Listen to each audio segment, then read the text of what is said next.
Buenas noches, hermanos y hermanas bautistas de Chile.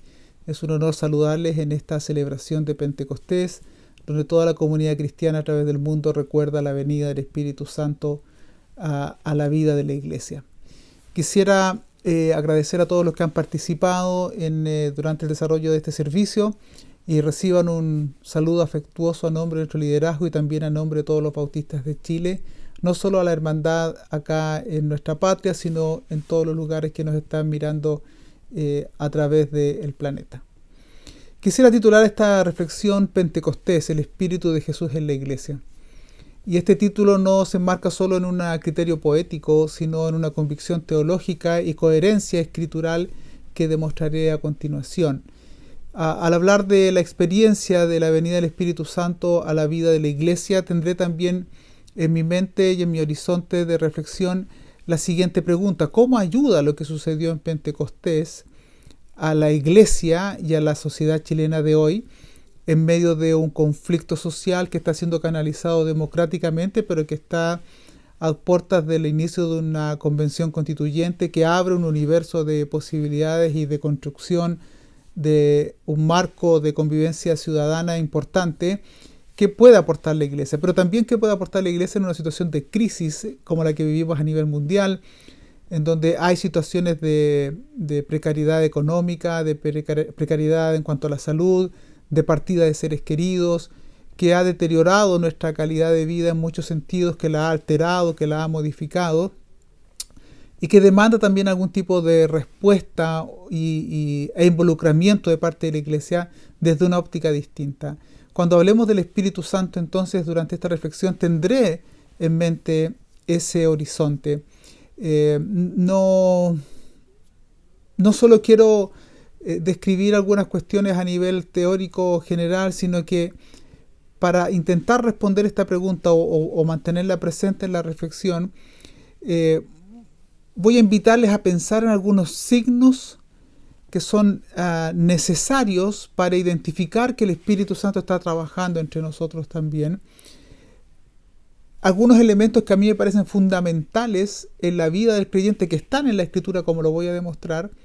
Algunos elementos necesarios para acoger el reino de Dios en nuestras vidas, acoger el gobierno de Dios, que es la misma idea, en la acción de gobernar que está en la idea del reinado de Dios en nosotros.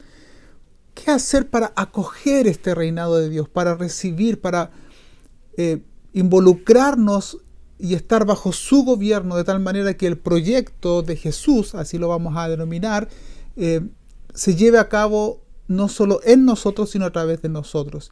Y por otro lado, ¿cómo podemos verificar que este reinado está siendo real en nosotros y cómo verificar que el Espíritu Santo de Dios está presente en el ministerio de nuestras congregaciones? Para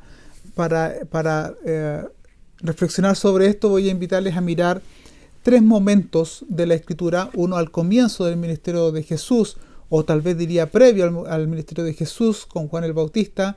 Luego voy a hablar de un momento importante de definición ministerial de parte de los discípulos, y también voy a hablar de la comunidad de fe y cuáles eran los elementos distintivos o un elemento distintivo de la acción del Espíritu Santo y la presencia del Espíritu Santo en la vida de esa comunidad. Para ello me voy a fundamentar en el trabajo de Lucas, tanto en el Evangelio como en el libro de los Hechos.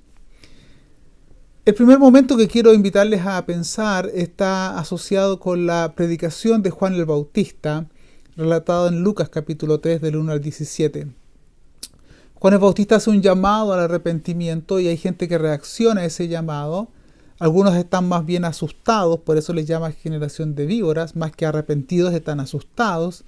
Y dice que el hacha está puesta a la raíz de cada árbol, lo cual habla de que hay un plazo determinado, que este llamado no es una especie de llamada sin límite, sino que hay un límite de tiempo para que aquellas personas puedan reaccionar. Frente a lo descriptivo que es Juan ante ellos mismos, entonces hay distintos grupos de personas que se acercan a Juan para preguntar qué más deben hacer como señales de un arrepentimiento genuino. Esto es bien interesante porque a veces pudiéramos sentirnos mal sobre ciertas cosas, pero no más que eso. Entonces Lucas describe cómo ciertos grupos de personas vinieron a preguntarle a Juan que en su condición, al parecer de Juan el Bautista, qué cosas debieran hacer ellos para que reflejaran que su arrepentimiento era real. Y revisaremos rápidamente este primer comienzo, como llamamos, o este comienzo. Entonces, ¿qué debemos hacer? Le preguntaba a la gente. La gente común, no describe ningún otro elemento mayor. Y a la gente en la que podemos estar involucrados todos y todos los grupos sociales, a la gente le dice: el que tiene 2 camisas debe compartir con el que no tiene ninguna. Les contestó Juan. Y el que tiene comida debe hacer lo mismo. Recuerden, Juan está diciendo que necesitamos tener acciones a la gente de su tiempo, y también para nosotros esta idea de cómo acoger el reino de Dios. Lo primero que tienen que hacer es aprender a compartir. Compartan con los que no tienen. Es una idea llamativa. Muchas veces nosotros nos quedamos en la idea de hacer frutos dignos de arrepentimiento y la dureza de Juan el Bautista, pero no lo concretamos, y a la hora de concretarlo muchas veces hacemos alusión a otras cosas que Juan no planteaba. A la gente le dice Juan: compartan con los que no tienen. Por ahí hablaba en una comunidad, es curioso, pero para preparar el camino, para preparar nuestros corazones para recibir el reino de Dios y para vivir bajo su gobierno, una de las primeras cosas, dice Juan: partan por su cocina y partan por su closet. Sean generosos. Luego vino otro grupo, unos recaudadores de impuestos, para que los bautizara. Y le dijeron: maestro, ¿qué debemos hacer nosotros? Ya le dijiste a esa gente que compartiera con los que no tienen su ropa, su comida. ¿Y qué le dice Juan? No cobren más de lo debido, les respondió. En otras palabras, renuncia a la ambición económica. Renuncia a querer tener más a costa de que otros tengan menos por el mal ejercicio de tu profesión. No cobren más de lo debido. El impuesto estaba establecido, o podrían tener opinión sobre ello o no, pero había personas que iban más allá todavía para ampliar el margen de ganancia obtenido de manera fraudulenta. No cobren más. Renuncien a la ambición económica. Uno traspasa esos límites cuando ha permitido que el dinero ocupe un lugar importante en su corazón. Y luego hay un tercer grupo. ¿Y nosotros qué debemos hacer? Le preguntaron unos soldados. Vea, gente común, economistas y ahora el sector militar. No extorsionen a nadie, dice Juan. Ni hagan denuncias falsas. Más bien confórmense con lo que les pagan. Vea, 3 elementos muy duros. El ejercer extorsión sobre personas para obtener ciertos beneficios. Falsear la verdad. Todo eso realizado con un fin. No estoy conforme con lo que gano, por lo tanto voy a obtener aquello que anhelo de otra manera, rompiendo incluso con los propios criterios que su uniforme indicaba que debían realizar. En otras palabras, si pudiera sintetizar, no abusen de su poder para ganar más. No usen el poder, no violenten a los otros. Es curioso, pero pocas veces nos detenemos a pensar en cómo el preparar el corazón para el proyecto de Jesús implica por reubicar aquello que ha cautivado nuestro corazón. Y voy a decir algo que he planteado en más de alguna oportunidad. La mayor competencia que tiene el reinado de Dios en nuestras vidas es el apego al dinero. Y Juan dice: si yo estoy preparando el camino, tengo que señalarles que esto es lo que tienen que revisar. En este grupo de personas, o en estos grupos, está presente el apego a lo económico como elemento de seguridad y de realización, pero también de invisibilizar a los demás. Vea, primero el dinero como elemento de seguridad. Todos quisiéramos tener más para sentirnos más seguros. Todos quisiéramos tener más dinero en nuestra AFP porque así pudiéramos tener una mejor jubilación, poder pagar un mejor plan de salud. Queremos tener dinero para cuanto imprevisto pudiéramos imaginar. Entonces, mientras más dinero, pareciera que más seguridad pudiéramos tener. Pero también más realización. Es distinto encontrarse con los compañeros de juventud y mostrar cómo nos ha ido en la vida. Entonces nos sentimos realizados por la capacidad que tenemos para mostrar cuántos recursos económicos tenemos. Dos elementos que solo encontramos en el Evangelio en la persona de Dios. Seguridad, porque Él es nuestro Padre y nos ama incondicionalmente. Y realización, porque no hay mayor honor que ser llamado Hijo de Dios. Pero esos dos elementos los reemplazamos y tratamos de cubrir esas necesidades o anhelos a través del poder económico. Pero lo que es peor, lo hacemos invisibilizando a los demás. Vea que tanto la gente común, que no ve al que no tiene, sino que prefiere tener más de una prenda en su closet, que no ve al que tiene hambre porque prefiere almacenar su propia comida, o los cobradores de impuestos que no importa si cobran de más con tal de ellos tener, pero no entendiendo que al cobrar de más hay personas que están teniendo mucho menos todavía de lo que debieran tener. Ya el impuesto es un problema. Si cobra de más el economista, si cobra de más el gerente del banco, entonces hay personas que van a tener menos. No me interesa si tienen menos, porque mi único deseo es tener más. Invisibilizo la necesidad del otro. Y el soldado, en este caso, al abusar de su poder, al extorsionar, al falsear la verdad, va a buscar distintos caminos y no le va a importar que el precio del aumento de su patrimonio, de su riqueza o de sus ingresos, el precio de ese aumento es la disminución en el otro de los recursos necesarios para vivir con dignidad. Elementos que están presentes en el Evangelio y que nosotros ignoramos. ¿Y esto qué tiene que ver con el Espíritu Santo? Mucho. Porque este es el comienzo. Vea cómo concluye Lucas la predicación de Juan. Yo los bautizo a ustedes con agua. Le respondió Juan a todos. Que algunos le preguntaban si él era el Cristo. No, yo los bautizo con agua. Pero está por llegar uno más poderoso que yo, a quien ni siquiera merezco desatarle la correa de sus sandalias. El subrayado y el destacarlo en rojo es una intención pedagógica mía. Él, el que viene, ¿cierto? El Cristo, el que había de venir, al que anuncia, a quien yo le preparo el camino, Él los va a bautizar con el Espíritu Santo y con fuego. Tiene el aventador en la mano para limpiar su era y recoger el trigo en su granero. La paja, en cambio, la quemará con fuego que nunca se apagará. Separar ambas cosas. Esto recién comienza, dice Juan. Yo les indico que hagan esto, esto y esto a estos grupos que me consultan. En los tres, el elemento común es el apego al dinero. Reubiquen su confianza, tienen que aprender. Si quieren abrirse al proyecto de Jesús, el reinado de Dios, tienen que reubicar su confianza. Pero esto es solo el comienzo, diría Juan. Viene algo mejor. No se trata de fuerza de voluntad. El que viene les va a bautizar, les va a sumergir en una dimensión diferente. Les va a bautizar con el Espíritu Santo. Esa es una descripción muy hermosa que nos anima a confiar que no estaremos solos en este caminar.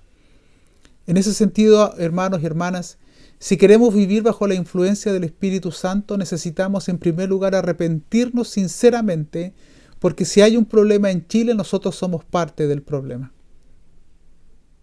Ya sea por ejecución de algunos males o por omisión de algunos bienes.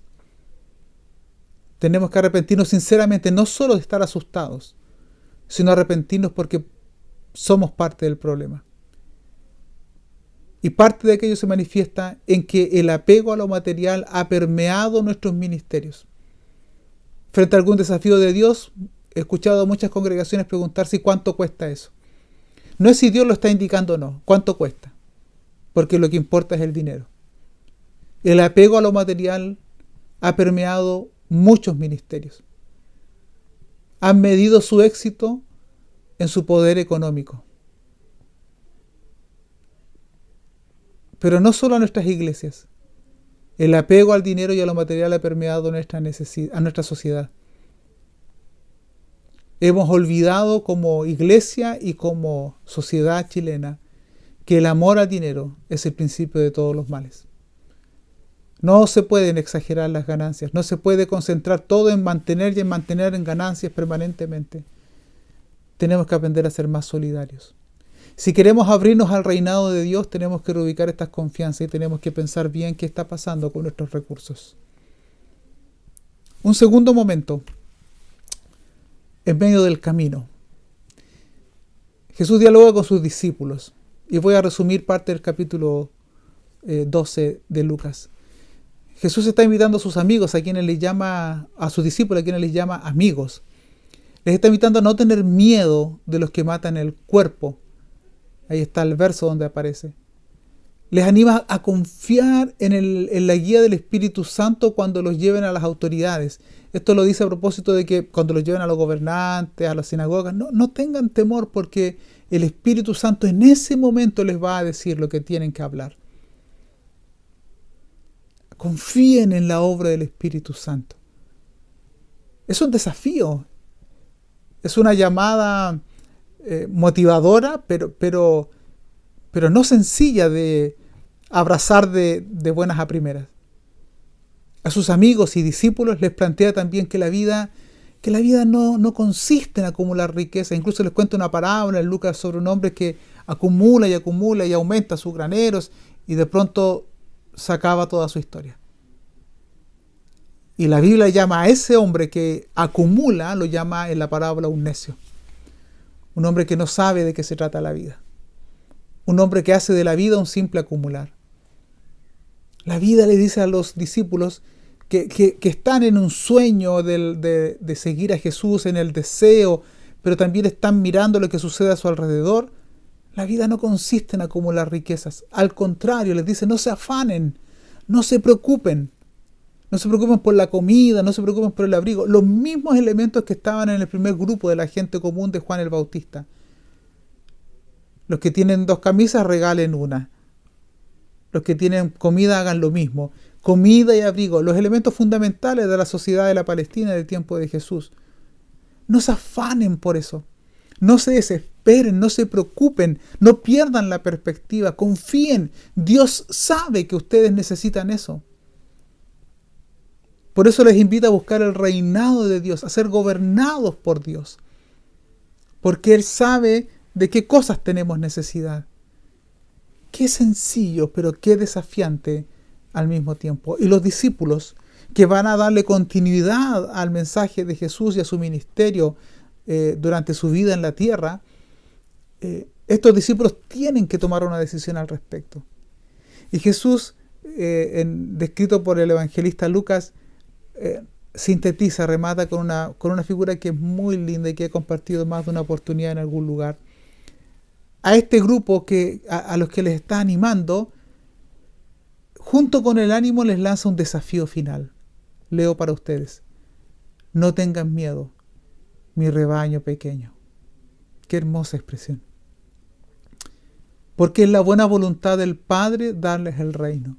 He dicho en algunos lugares que aquí está entre líneas la belleza del Dios que nos llama. Nos llama rebaño porque Él es nuestro pastor, Él es nuestro Padre, nos da su reino porque Él es el Rey. Este Dios que es Padre, Pastor y Rey nos dice que no tengamos miedo.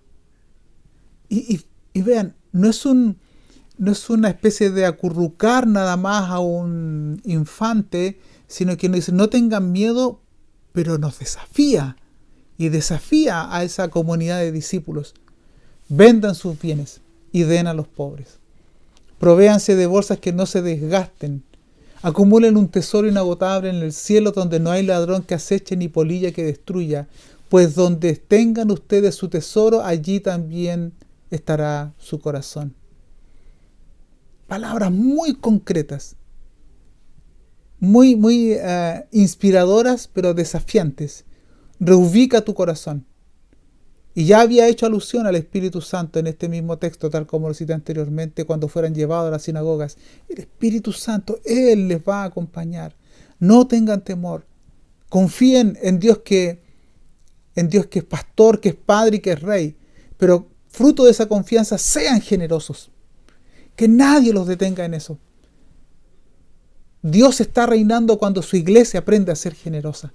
Y el Espíritu de Dios está presente cuando la comunidad de fe es generosa con los que le rodean.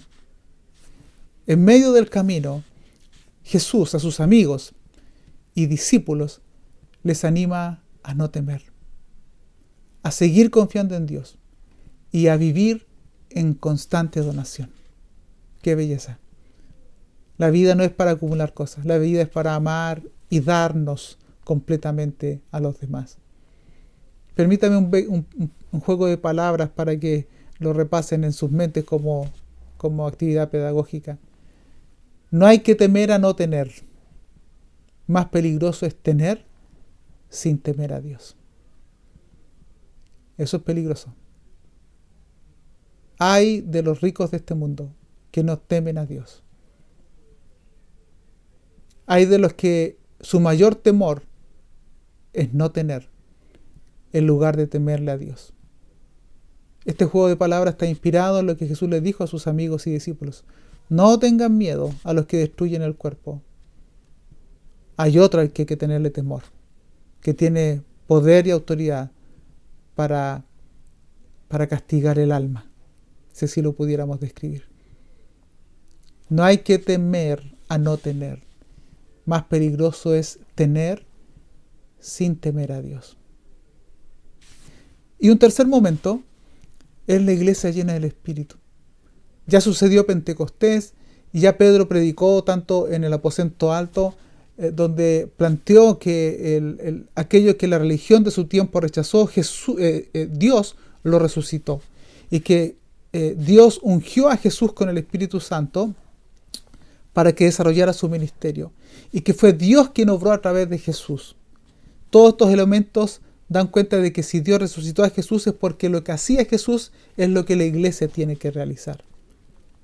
Y solo quiero describir algunos elementos muy hermosos que pasamos por alto y que están en concordancia con lo que acabo de describir en los textos anteriores.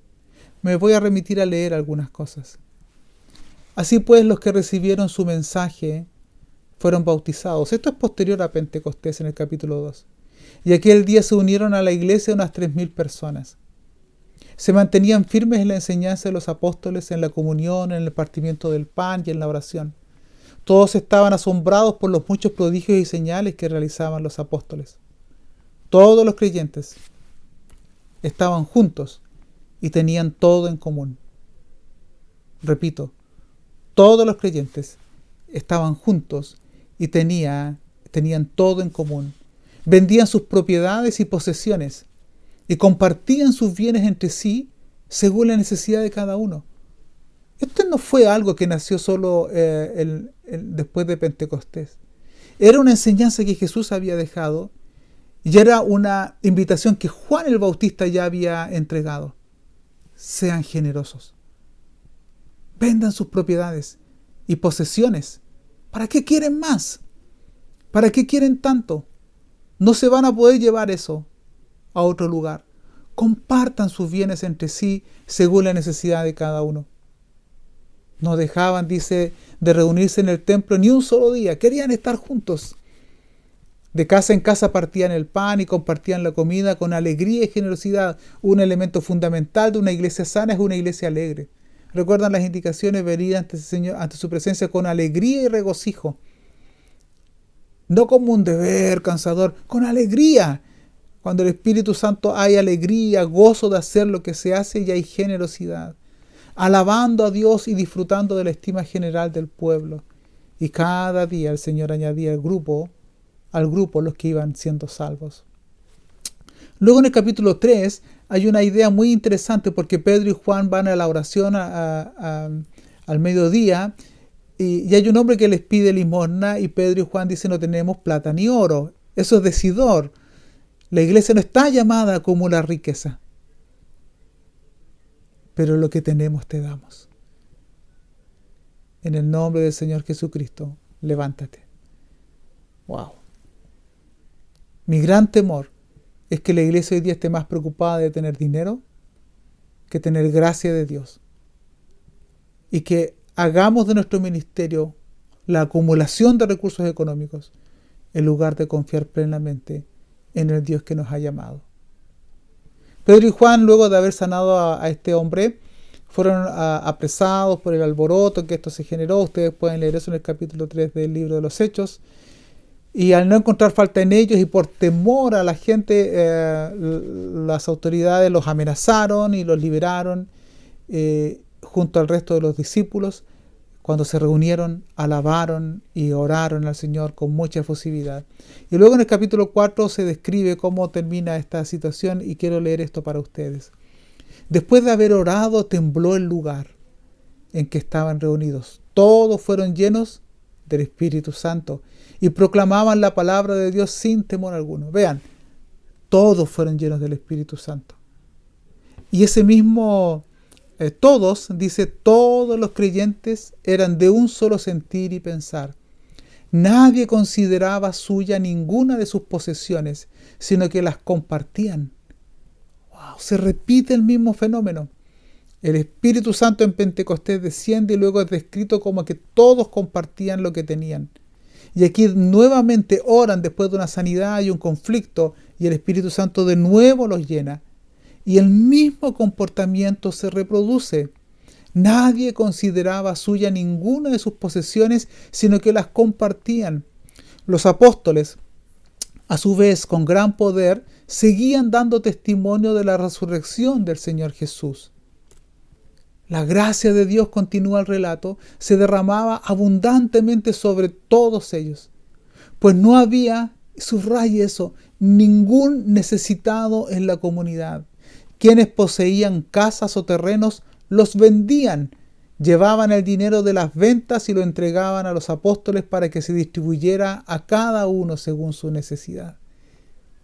Qué hermosa elemento y descripción de una iglesia alegre, liberada del amor a las posesiones, cautivada hermosamente por Dios a través de su Espíritu Santo, que está dispuesta a vivir un proyecto diferente, a ser una alternativa para la sociedad, que está dispuesta a vender y dar todo lo que tiene. Recordaba con algunos hermanos en una comunidad de fe, una familia perdió su casa por una situación, un siniestro de incendio, y entonces se levantó una ofrenda para ayudar, y de pronto comenzaron a llegar cocinas, refrigerador, lavadoras, camas. Y el pastor de la iglesia llamó a algunos de los jóvenes y les dijo: miren todo esto, estos son signos de avivamiento. A mí me llamó mucho la atención esa descripción, porque avivamiento muchas veces lo consideramos con mucha liturgia, mucho canto, mucha oración, elementos que tienen su espacio. Pero la generosidad es un elemento distintivo desde Juan, desde Jesús, desde el Espíritu Santo, en una comunidad que acoge un nuevo proyecto. Hermanos, la comunidad del Espíritu Santo está llamada a modelar una forma solidaria de vivir. Esa es la iglesia es la esperanza para Chile cuando vive el reinado de Dios. La iglesia ungida, llena del Espíritu Santo, es una alternativa si se atreve a modelar una vida generosa como Jesús nos invitó a modelarla.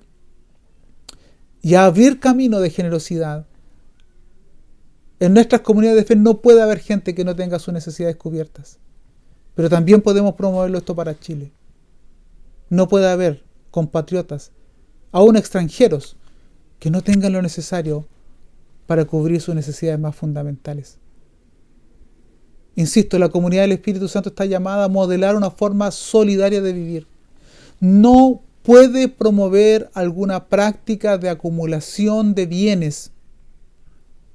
Si lo hace, no lo hace en nombre del Evangelio. Una acumulación de bienes o de, permítame la expresión, sálvese quien pueda. No puede haber personas en las comunidades de fe cuyas necesidades básicas no estén cubiertas. 3 momentos: Juan el Bautista, Jesús con sus discípulos y la comunidad llena del Espíritu Santo. Algunos comentarios finales para concluir.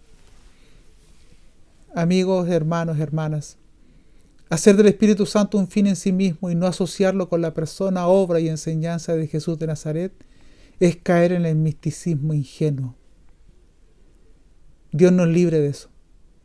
Dios nos libre de hacer del Espíritu Santo una cosa que nos viene y no de una presencia y persona que nos llena, que nos capacita para darle continuidad histórica al proyecto de Jesús. Una segunda observación: como iglesia necesitamos abrirnos a la persona y ministerio del Espíritu Santo y reconocer que sin su guía nuestro trabajo es en vano, no tendremos los frutos necesarios. Es ingenuo porque piensa vencer el poder de las tinieblas o cualquier otro poder sin el poder de Dios. Y por otro lado, es irrelevante una iglesia que no está llena del Espíritu Santo, no tiene nada que ofrecerle a la sociedad. Amigos, hermanos, el Espíritu Santo no es patrimonio de nadie más que de la iglesia. No es de un grupo determinado. El Espíritu Santo es la presencia de la persona que le da continuidad al proyecto de Jesús en nuestros ministerios.